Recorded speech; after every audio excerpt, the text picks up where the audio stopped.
have voices who are outside the obvious education sector to come and speak to an education conference and delegates from all over the world.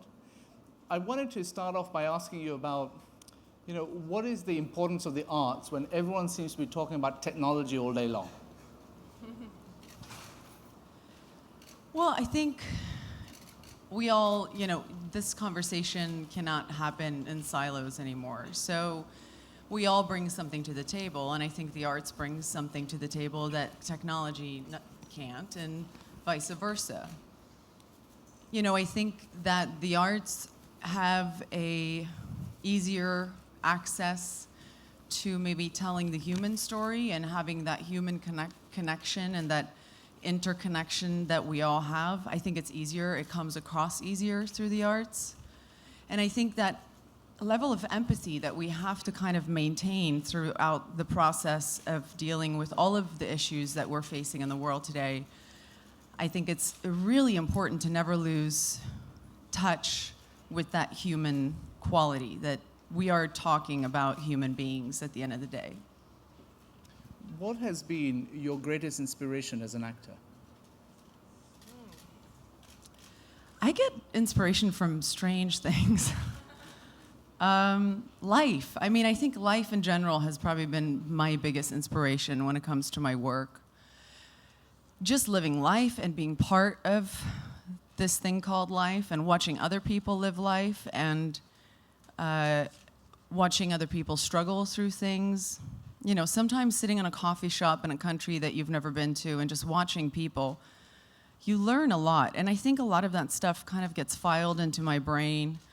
And when I do a film, somehow I have access to that file, and it might have been like from something 5 years ago that I saw or that I witnessed that's just stayed with me, and I find the piece of work that it works in perfectly. And I think I'm always grateful for those moments. But I'm also, incredibly inspired by music and art and, things that people do with their lives. I'm very inspired by that. So you, Hollywood in the last, so many months, or at least a year, there's been a certain level of activism when it's come to gender parity. We've seen the hashtag #MeToo movement. Are things getting better? Yes, listen, I'm an optimist. I think we all have to be. It's sometimes hard, and I completely understand that too. But I think that it's undeniable what's happening with this woman's movement right now and how incredibly active it is. And for whatever that catalyst was, and I think we all have different opinions of what we think the catalyst, I don't care as long as this conversation continues. And I think the numbers of women who have found strength and a voice to be able to speak about what had happened to them, things that they have seen, things that they've experienced, is just too powerful for this not to cause change. And so I can definitely tell you in my industry, hands down, people are thinking differently, they're talking differently, their awareness is at a level that it's never been before, and I just don't see how we're gonna move backwards from that. We can only move forwards.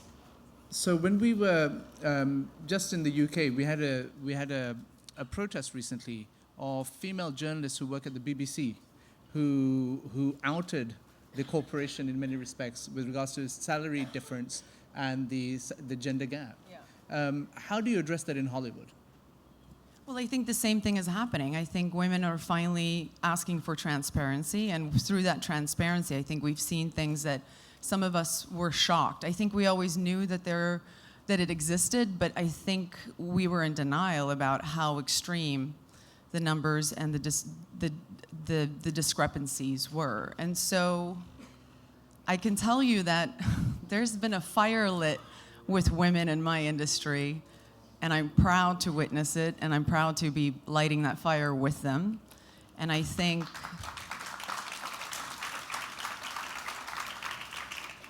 the nicest thing about all of it is that I think women are realizing that this is crossing borders, this is crossing nationalities, this is crossing industries, this is not just a Hollywood thing anymore. This is something that's now come to life in every industry out there. And we are finally looking at the value or what society values about women. And when we look at that 1% of all the top jobs in the world and the lack of women in those places, well, I think we're finally at a place now where women are saying no more. So your activism is well regarded, and you set up a NGO in South Africa, if I'm not mistaken. We'd love to hear your thoughts and why you set that up and how that's going. I think the audience would appreciate perhaps a little bit of overview in terms of the work that you do, and how is it that we can be supportive in your pursuit of your goals.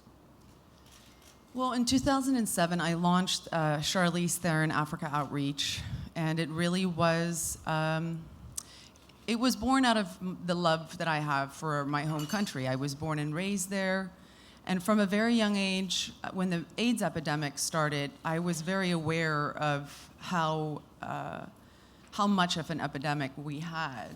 I witnessed, as an 8-year-old, a lot of people dying from AIDS, not knowing that it was AIDS at that time, having so much misinformation about AIDS that really just caused a lot of fear and chaos in my country.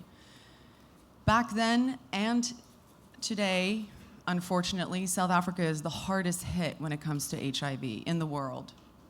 We have the highest numbers of infection, new infection rates. And so it was a no-brainer for me to want to do something in prevention care. There was a lot of organizations doing work with immediate attention to ARVs being delivered to people who were already infected.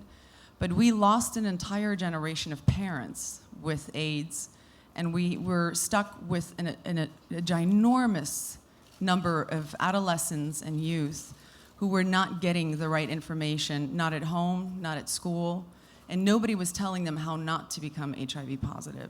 And so that was really the idea of CTOP. We work with grassroots organizations who are living within the villages and in the communities that are the hardest hit. They are part of that community. They know what are the drivers. They know what are the struggles for these young people. And so we fund them. We try to give them the resources that they need because we really believe that they are the only ones that can solve it. And launching a scholarship fund that will kick in next year, in realizing that in trying to prevent HIV, it's really impossible to do that without having that extension of education be part of it. And also giving people, and especially young girls, a future and a hope to actually bring something back to their society. And so we're very, very happy about that. Thank you so much. My boss and founder of the Varkey Foundation has a great quote that he uses, which is, whatever the question, education is the answer. And I'm really pleased and thrilled to hear of your echoing of the same thing. This morning, we were privileged and honored to host 3 young adults, young people who were caught up in the shooting in Florida just a few weeks ago. And what really came through to me was the voice of activists. Yes, of course, there were youth activists, and I know that you yourself are recognized as an activist. When we think about preparing young people for the future, what are the key traits or competencies or virtues that you think that we should be looking at inculcating in young people as they grow through this very uncertain times? Well, I've always thought of the youth as actors of change, and I do think that young people are predominantly the ones who see activism through. You know, I think we started, and for some reason their energy and their tenacity and their rage and all of that stuff that you have when you're, 19 and 18 that we all somewhat lose when we get older. I think those qualities are what is the strength of a lot of these movements right now. When you look at, the last couple of years, things that have really changed, like marriage rights, marriage equality rights. In America, that really was pushed through because of the youth. And they really were the ones that just did not give up.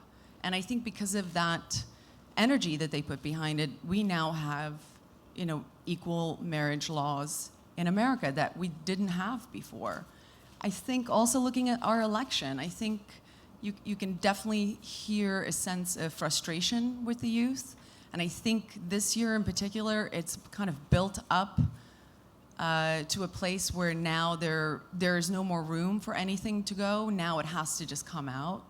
And I think I am so happy to finally see the youth take ownership with their voice about what's going on with gun control in America, since they are the ones affected by it 100%. And so I'm incredibly proud when I see these kids on CNN and BBC traveling the world, talking about their own personal experiences and what they've experienced. And also they're the ones coming up with the solution. And I think for the first time, the conversation is actually being heard in a way that we've never heard it before. And I hope politicians are hearing that conversation that I definitely hear when I hear them speak about it.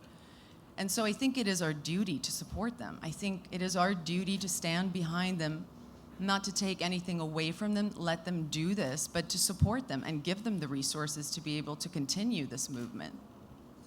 We're at an education conference, and a lot of teachers are here. There's a famous pronouncement by the President of the United States that's saying that teachers should be armed. What is your feeling on things like that?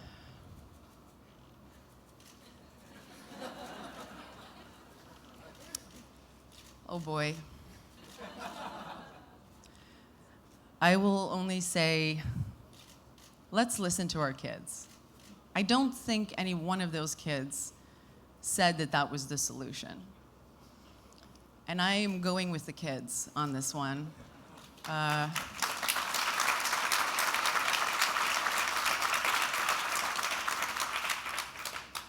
I have a very personal experience with gun violence. I lost my father to gun violence, and I just don't understand when people try to make the conversation, the argument, that the fix is more guns.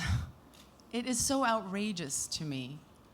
But it also makes complete sense when you look at the policies that are in place and you look at the support and where it's going, where the finances are coming through. And so people are in bed with each other that should not be in bed with each other. And I think until we kind of clear that up too, we're going to have these issues. If we go back a few years, only a few in your case, can you remember your time in school and who your favorite teacher was? Yeah, my lower school experience was great. I grew up in a very rural part of South Africa, little farm town community, and so there was only one school. That was your choice. And there were about 500 kids, and it was literally just this little school built in a dirt field. Some kids didn't even wear shoes to school. It was poor, but nobody, I think, in that school ever felt poor because of the teachers. Because I feel when you're in an environment where your life is being enriched in other ways, and I think education is one of the biggest ways that you can enrich your life, you don't ever feel like you're lacking something somewhere. And I never felt that when I went to school. I had a teacher, Mrs. Beale, and she was tough. She was really tough. And a couple of moments with her where I definitely was like, oh, this woman is so unfair. She's sending me to the principal's office again. And now that I look back, I'm so grateful because she definitely knew that there were things about me where I needed boundaries. And she made me very aware of them when I was very, very little. And then at the same time, when I wasn't in trouble and I was in school, she was the one that was super supportive of me standing in front of the class if I wanted to sing a song or read a poem, and very supportive of that.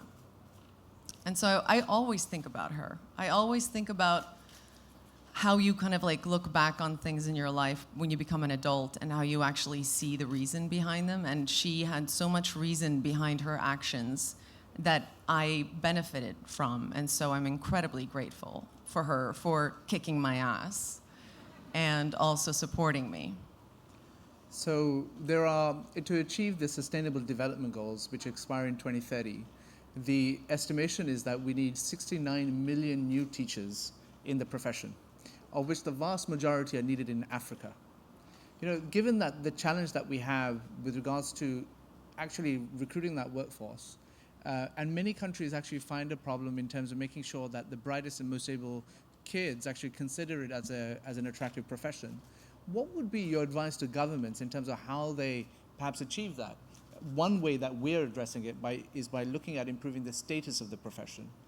Are there other ways that we could be looking at this differently to make sure that teachers are in the classroom, paid well, respected, regarded, and so forth?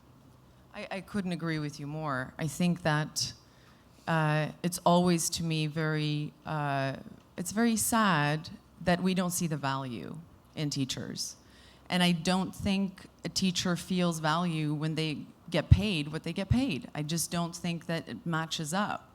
And when we look at how we kind of put certain positions of jobs on pedestals, this is the one that should probably be on the highest pedestals, because if you look at a government not paying attention to the fact that if you're not giving children education and you're not allowing teachers to be in a position to give a good education, you are basically making your country incredibly vulnerable. Because without that education, especially young girls, they start living on the outskirts of their society. They are way more likely to be pregnant before they're maybe 13. They're having children that they're not ready, they can't financially support. And so a vicious cycle starts, and it's a cycle that can be stopped with just good education. And I don't see why governments don't understand that the investment in education and in teachers is truly the investment in the future of your country. And so that has never quite lined up for me. I don't know why it's so hard for them to see that. Thank you. I'm going to ask one more. Rightly so. I'm going to ask one more question. I'm going to take 2 questions from the floor after that, and then we will conclude. So I'm going to come to you, Gary. He's a fellow South African, and one more person from this side. Who wants to go? Marie at the front. Okay, so the question I had, Charlize, was to do with the future. The theme is, again, 2030. What are your predictions for the future? I mean, I'm asking you to cast your crystal ball and have a prediction as to where do you think we are going to be in 2030? Oh, let me shake it. Look, as I said earlier, I'm an optimist. I wake up in the morning and my attitude is, whatever is not working, we need to fix, and how do we fix that? And I don't think I'll ever stop that. I have 2 little kids in my house that inspire me on a daily basis to go out there and be part of that fight. I hope that we can get to a place where an estimated 98 million adolescent kids, most of them girls, can be in school. I think if we can solve that and we can get everybody in an educational program that can actually advance their future, if we can invest in that, I'm very optimistic in the future. I feel like we will actually solve poverty, we'll solve HIV for sure, and I think we'll have healthier communities and healthier countries. I just feel that the value of what we place on women especially is because we don't educate them. And what are we really saying when we don't educate young girls across the world? Millions. So when you start looking at #MeToo and all of these movements, we have to go a little bit further back and solve it before we get to this place where women are already in the workplace and they're being harassed. And you stop that by getting society to value women more. And we value them if we educate them. We value them if we give them equal pay. We're saying we value your commitment to this world through our actions. And so I think we really have to become more active-driven than just talking about things. Great. Gary, if you can.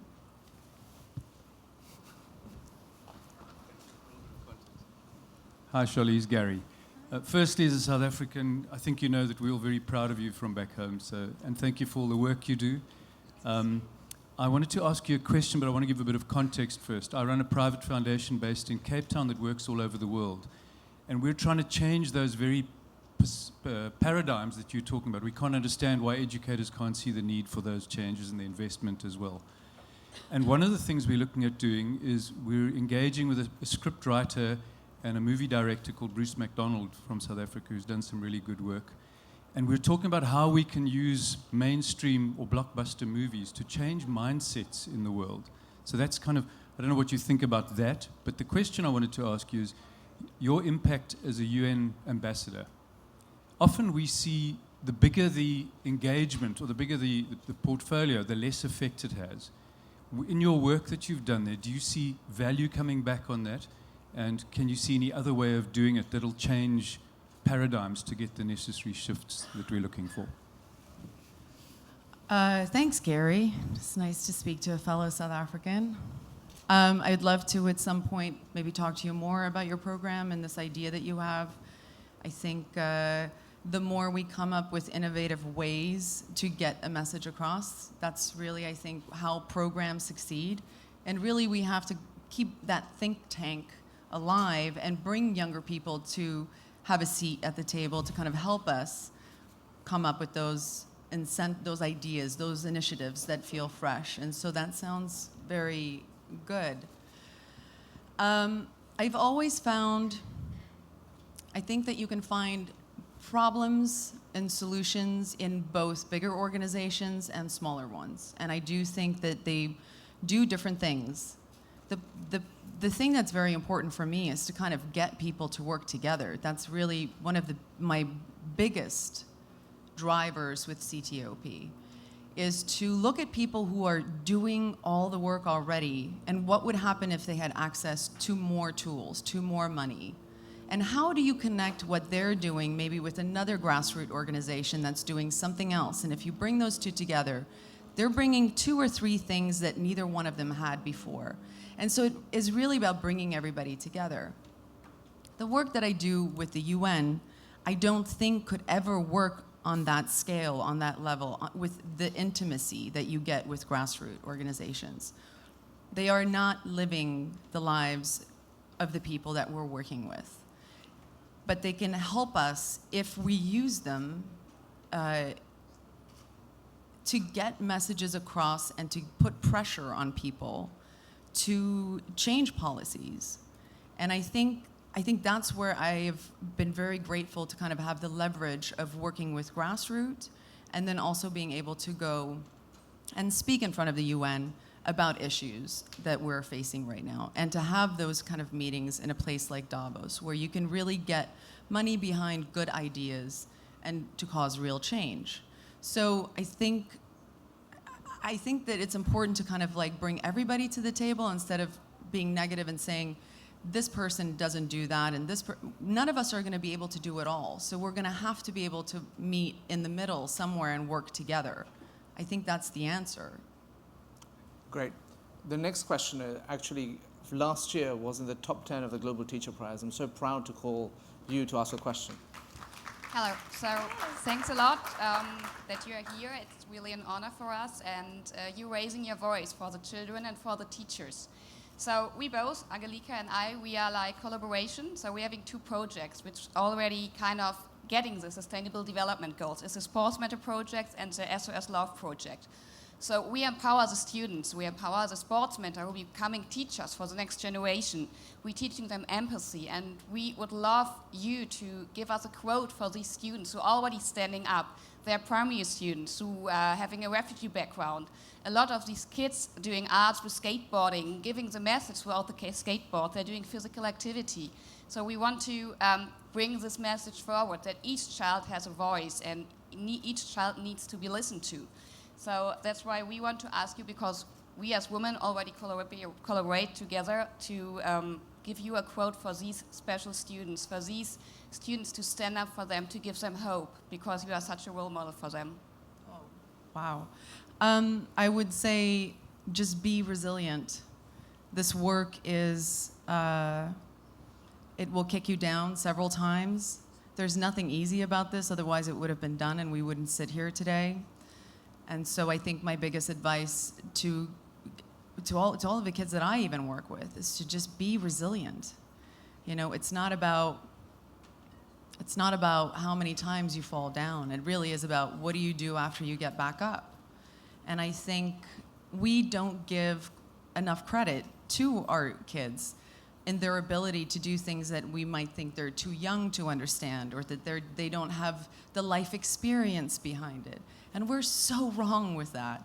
I work with kids on a daily basis, and I see more evidence of intelligence, problem solving, empathy, ideas, bravery that come from them than I ever see in a room with adults. It's just, I think we as adults, it's our responsibility to help them through what is going to be a tough journey and to support them. And so just be resilient. Grow an extra layer of skin and be resilient. Thanks a lot. So can we use it for our 2 projects to bring them forward? It's all yours. Okay, thanks a lot. Thank you so much.